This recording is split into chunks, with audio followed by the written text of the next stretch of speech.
What's up, boys? Today I'm just on a cruise, and as you can see by the title of this video, I'm going to tell you the best and the worst purchases I've made as a young entrepreneur and 25 years on this planet. I'm going to get straight into it. I want to say that this is not financial advice. This is not financial advice. I don't want you to go out here and do the same mistakes that I did, and I don't want you to buy the same things that I did thinking it's going to get you some crazy good returns when it's not. Everything is circumstantial, based on timing, based on your current situation, and everyone's different. I'm not in your shoes, so please don't do what I do. But I do want to start by mentioning that what I'm not going to include in this video is investing, stocks, or into crypto. Although I've made some ridiculous returns in both of those investments, I'm not going to talk about your investments. I'm not going to talk about your savings, because I'm just going to assume that you're already doing that you're someone that knows that saving money and saving for a rainy day is important. Investing into your future is also very important. So I'm not going to mention that. If you have any financial literacy, I want you already on a budget, breaking down your needs, your wants, your savings and investments, and then having a bit of fun, of course. So in this video, I'm only going to talk about actual purchases that I made that was outside of my investments and that was outside of my needs and my wants and my savings. Does that all make sense? I'm hoping that makes sense. I'm going to get straight into it right now. Now I'm going to start with the best purchases I've made so far first. And number one, the best purchases I've ever made and the best money I've ever spent has been traveling, has been new experiences in other places on this great blue and green planet we call Earth. I've been a lot of places. I've been Hong Kong, I've been Dubai, I've been Bali, London, I've been to Australia. I've been quite a lot of places, but I'm intending to go to a whole lot more places. I lived in Bali for a little while. I went there with friends. I went there with my brother too, with my cousin, with my cousin's girlfriend. You meet so many people out there. It's such a good time. Not just a place like Bali, but any place you're traveling to with intention to have a lot of fun. Whether you want to just go on a vacation or whether you want to go on a vacation and do work at the same time, that's entirely up to you. But for me, I was doing a bit of both and I loved it. I had such a good time. It teaches you not only about kind of a new culture. I know people go travel and they say they do it for the culture, which is understandable. It does teach you about the culture of these people. But it also teaches you things that you might not know about your own country. Every country is different in their own unique way. Some drastically different, some not so drastically different, but everyone's different. And you realize what you do and don't like.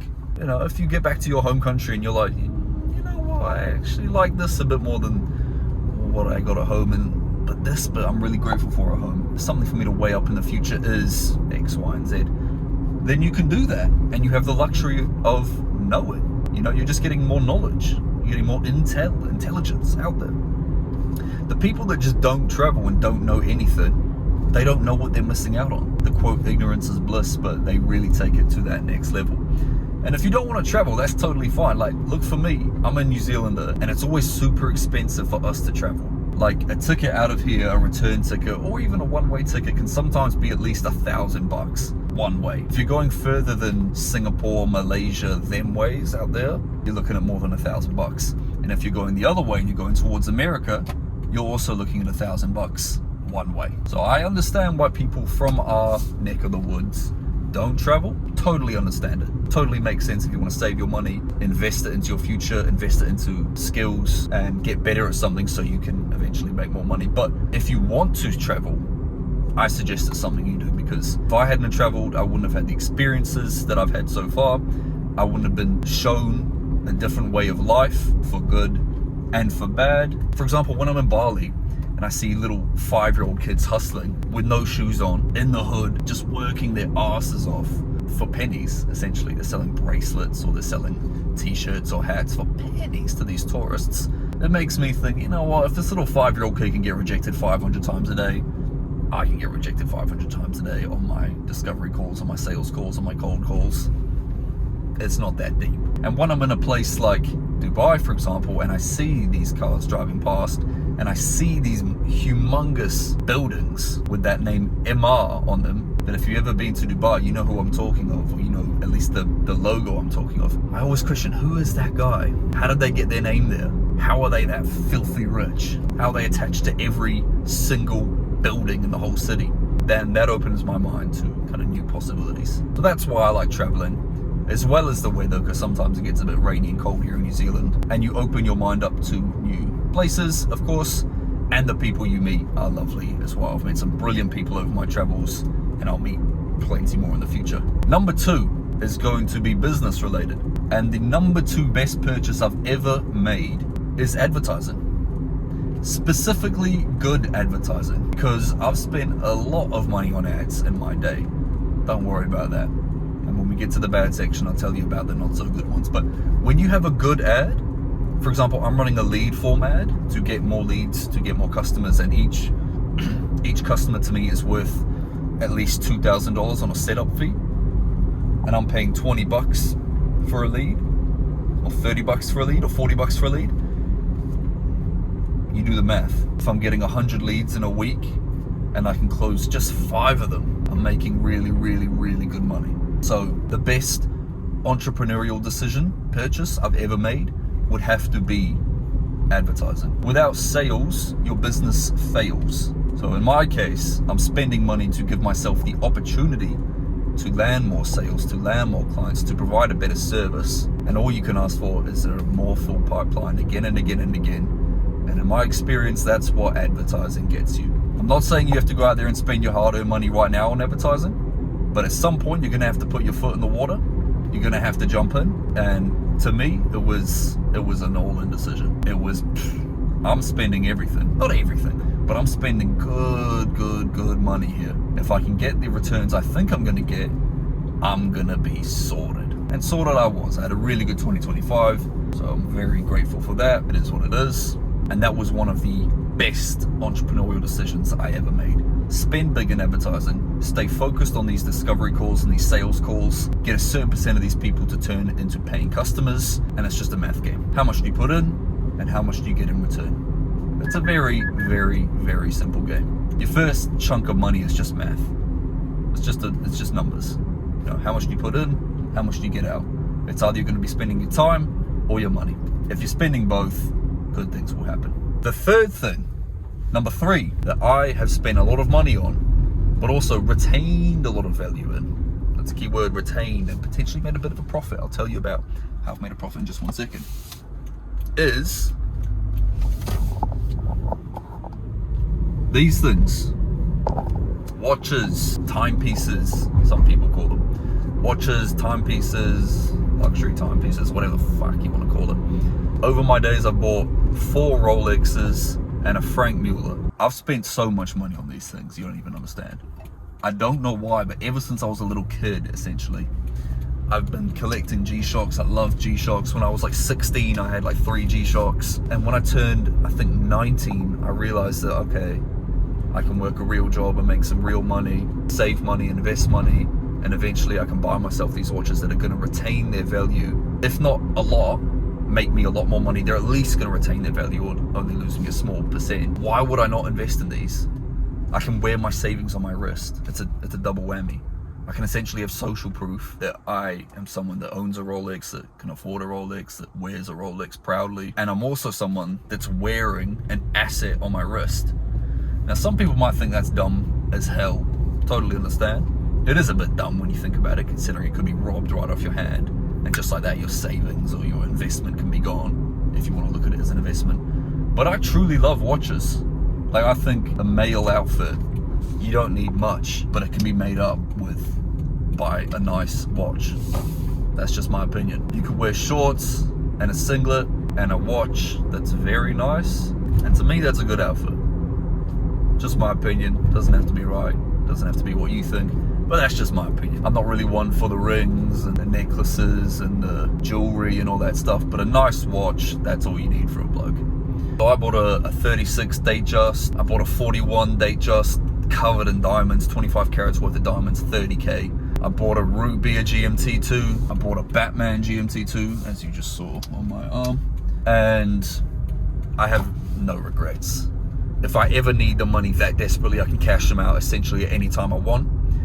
I had my Franck Muller watch that I bought in Hong Kong, and just out of curiosity, I was scrolling the kind of New Zealand local watch dealership, and I saw one for sale at like double the price I paid for it. So I chucked mine up and I made like a $6,000 profit. Just like that.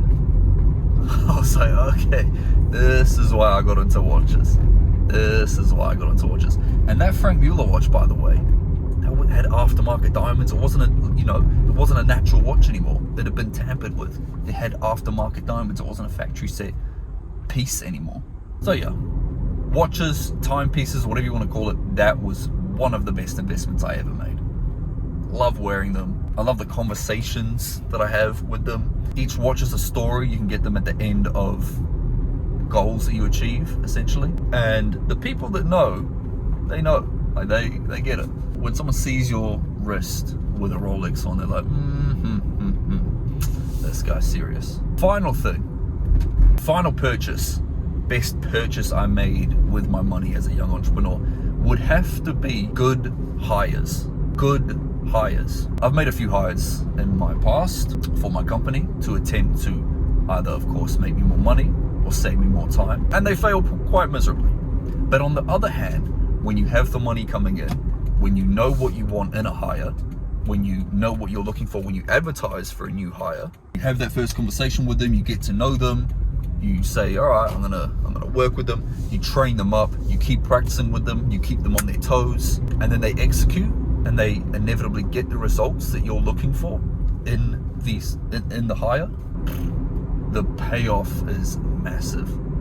Honestly, one of the best things I ever did was hire someone. Saved me so much time, made my clients so much money. So my team member right now calls my clients' leads that come into their lead form, to their pipeline. They call them very quickly, they make sure they're qualified, and once they're qualified, then they put them in touch with our client. When the client lands this job, we get a percentage. It's all happy days. Everyone benefits nicely, everyone makes money, and it saves me as a small business owner, as an entrepreneur, boatloads of time. Boatloads of time. The whole time I should be doing this role that my team member's doing, and instead I can be making discovery calls and sales calls and running new ads, which is the things that actually make me a lot more money. That's a profitable transaction for everyone. I'm happy, my team member's happy because they're getting paid well, and my client's happy because they're getting a result. They don't care how, the client doesn't care how the result comes in, as long as the result comes in. So if no result comes in, I'm getting fired. If a result does come in, it doesn't matter how that's coming in, they'll keep paying and they'll keep working with me for a long time, and that's how you get good lifetime value. So those are the best purchases I've ever made as a young entrepreneur. Number 1 was travel. Number 2 is good ads. Number 3 is watches. And number 4 is good hires. Now onto the bad things, the bad purchases I've made. Now number 1 and 2 without a doubt are bad ads, and bad hires. Now when I say bad hires, I don't mean not talented people, bad people. They're not bad people. My job as an entrepreneur is to make sure I can train them well and make sure I can put them in a position to do their job well. That's not what I did. I essentially hired these people off Upwork. I thought they'd just be able to run the business for me. Rookie mistake. And I just said, yep, this, one email, do this, send these emails. And of course, things didn't pan out as I thought they would. Which, looking back, is obvious. Like, I get that. Like, what was I thinking? I just said, yep, do this. You have no experience? You don't even need experience. Come on, send these emails. Here's your email address, here's your account number, righty. And safe to say it didn't work. I probably spent, I don't know, I honestly don't know, probably about $5,000 just on team members to make me $0. Every week I was paying these guys a salary. And I was just thinking, why am I paying this salary if this is not getting me any new meetings? Let alone sales, it's not even getting me meetings, like scheduled meetings. Something's got to change. And I had to fire them and let them down slowly and painfully. I was like, no, I'm so sorry. So like I told you before, I've had some brilliant ads make me a bunch of money, which I'm super grateful for, and I'm super happy I did. I've also had some ads that lost me so much money. When I was first starting out, I thought an ad literally would be, you can just chuck it up, you spend $100 a day or $50 a day or whatever your budget is, and the money just pours in. You don't have to do anything, you can sit back. They're just, customers are just begging you at your feet to buy your product. I learned that it doesn't work like that. And I learned that from two reasons. The ad itself, if it was a very poor ad, I would know quickly because I'd spend $200 over 2 days and get 0 leads. I was like, okay, it said here on Meta that my estimated leads would be 9 per day. Why am I not getting 9 per day? What the fuck's going on? Had to learn that I actually had to have good creatives and good copy and a good offer. Something I learned later down the line. Also, poor follow-up. You know, once a prospect fills in your lead form and they're like, you know what, I am interested in this, let me give this business my details so they can contact me and maybe I'll buy their services, maybe I won't, let me weigh up my options. You have to follow up, and you have to follow up quickly and efficiently and with that good offer that you've promised in your ad. Hopefully you've put it in your ad, and you have to make it compelling. There's nothing else to it. The best way you can do that is by replying quickly, making sure that you're actually asking the right questions about them and their business, and then pitching your service and pitching your product. That's it. But if you don't do that quickly, they're going to go with another competitor. What makes you think you're so special? You're not. The key in business and essentially in life too is you're not special. It's very liberating to know that. Like I said earlier, there's 8 billion people on this planet. 8 billion. And even if only 1% of that 8 billion are creators and entrepreneurs and service providers that help the marketplace, that's still a whole bunch of people. My math isn't that good. I don't know if that's 800 million or 80 million or 8 million. I can't think right now. I think it's 80 million. That's 80 million people or 800 million. Again, I don't know. That's millions and millions of people that are still trying to take your spot, that are still trying to serve the same customers that you serve. So again, don't be arrogant. Ask yourself, what makes you different? What makes someone want to work with you? And the easiest answer when you're first starting a business is very simple. You reply quicker, you try your absolute hardest to get your clients the best results that they can get, and you stay close to them. It doesn't get simpler than this. You've got to keep it super, super simple. You're not Apple. You don't have a million support team people working with you. You're nothing special. Keep it simple. It's very liberating to know this. So again, number 1 and number 2 has been bad first hires and bad ads. Wasted a lot of money on those 2 things right there. Don't do what I did. Third thing I wasted a bunch of money on, and probably some of the dumbest purchases ever, not gonna lie, is, I know a few people might be surprised that I'm gonna say this, but I'm gonna say this, is food. Food. Yes.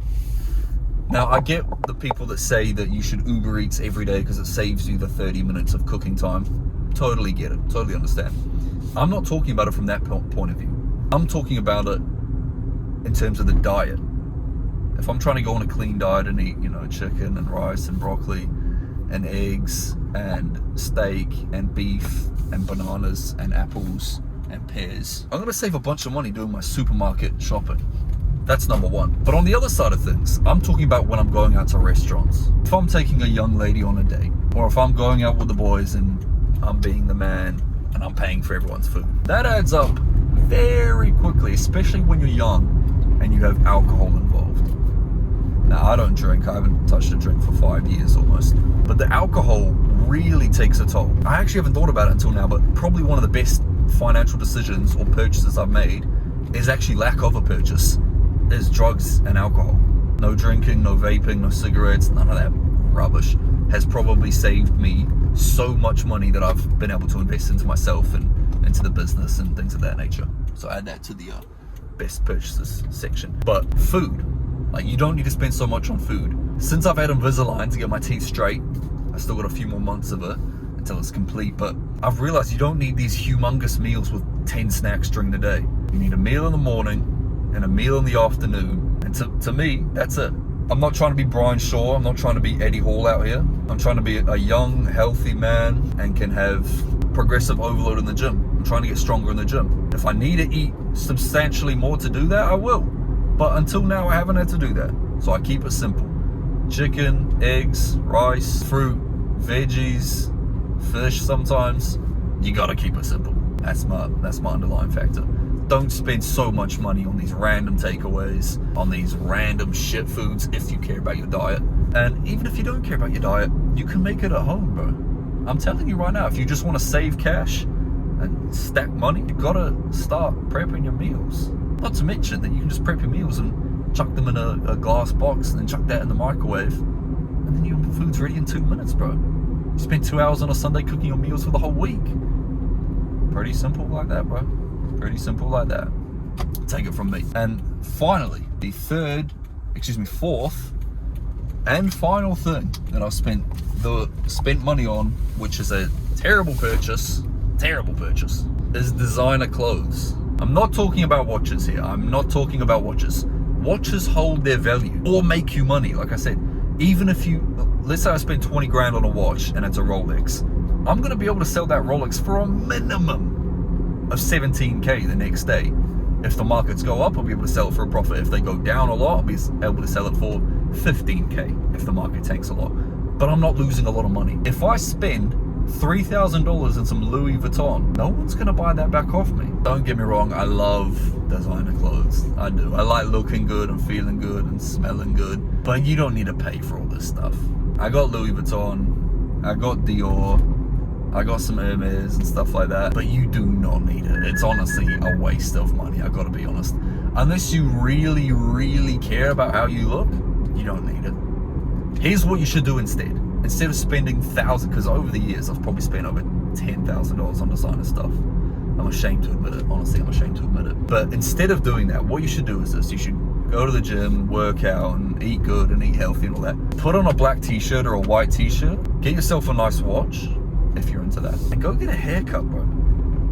Honestly, get a haircut instead of wearing designer, and you'll look 100 times better. That's my advice from me to you. And just a quick bonus tip out there, but dumb purchases has also been a humongous waste of money. For example, for my birthday, I rented a Range Rover and a Bentley Bentayga.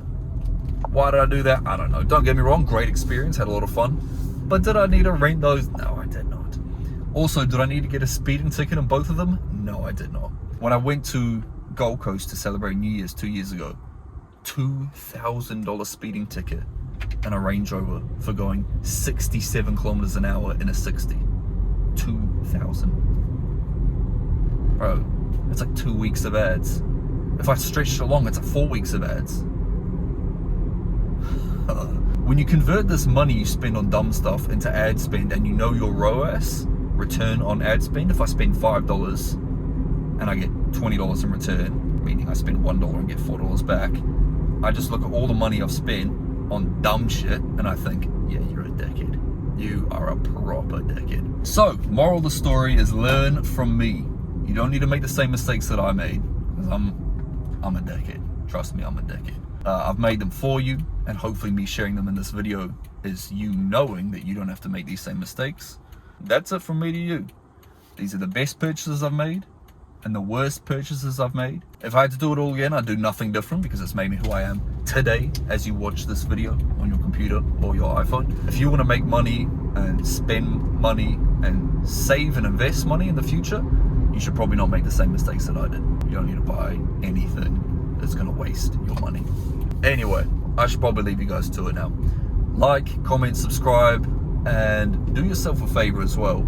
Follow me on Instagram, and if you need me for anything, give me a message. I'm going to be replying there all the time. Or you can comment on this video. Peace out, boys. Appreciate you for watching this far through. Have a good one.